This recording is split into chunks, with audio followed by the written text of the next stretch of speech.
The walk to the doctor's office was, this will be a 20-minute departure from work, and I can get back to continue preparing for a meeting tomorrow. This is silly. I read too much. It's time to, but I want to get this checked out and get back to work. And when the doctor examined me, his reaction told me everything that I needed to know. I don't remember much about what happened after he said the word cancer, but I remember him picking up the phone and calling the hospital immediately. I walked out to the streets of Manhattan, and I remember it was a beautiful day. It was first day of spring. People were everywhere, and I started walking back to work because no one prepares you for what to do on the day you find out you have cancer. There's no playbook. And I remember very vividly just kind of laughing to myself. I said, the joke's on me. Here I am. I'm 32 years old. I've been married for 2 years. I've got a 6-month-old daughter at home, and now I'm gonna die? I've worked every day for the last 7 years. For what?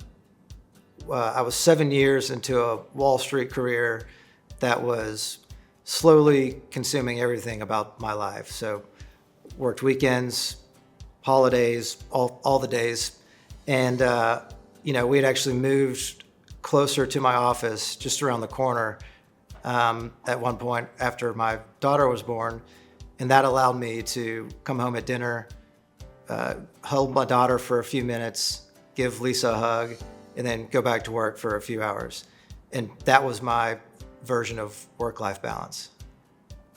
We were both pretty type A driven people. I met him when he was in business school and I was in law school, and then we just continued on that path, trying to achieve, success.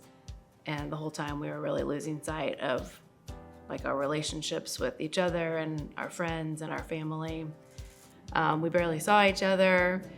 Doug would come home for dinner on his breaks from work, and it was just kind of chaotic, and our priorities were all out of whack.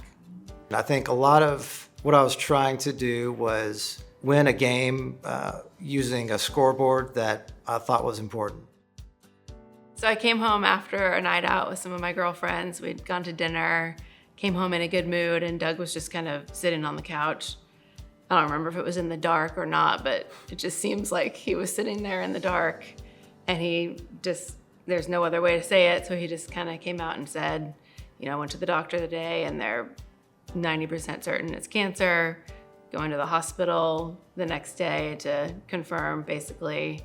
And it really was just like a slap in the face. Cancer doesn't just live in the body. It lives in the waiting rooms and the uncertainty. And it lives when you're lying in bed and looking up at the ceiling and wondering what's gonna happen next. It lives in the people who are there with you. Fear has been a big emotion, and it's not fear that the cancer's gonna come back. Candidly, it's fear of what my life would look like had I not been diagnosed, because I was on a path that was taking me further away from everything that really mattered, and I was too busy to see it. God has a funny way of reminding us what's important, and I guess in my situation anyway, he decided that subtle hints weren't gonna work.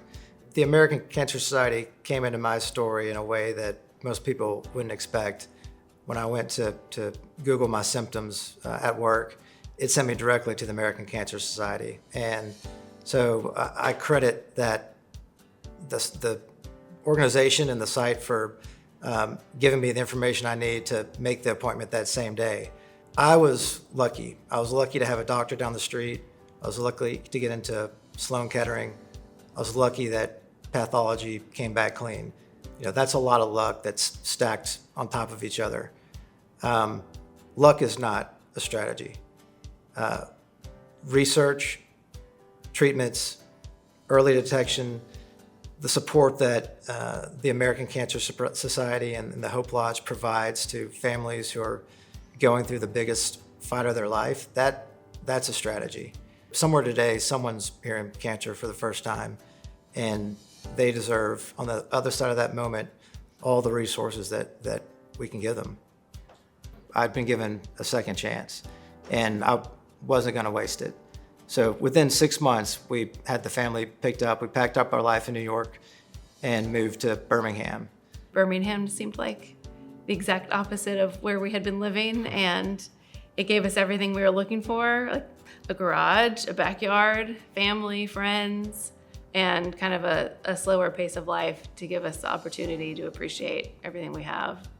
We traded a life that we built in New York for a life that we wanted.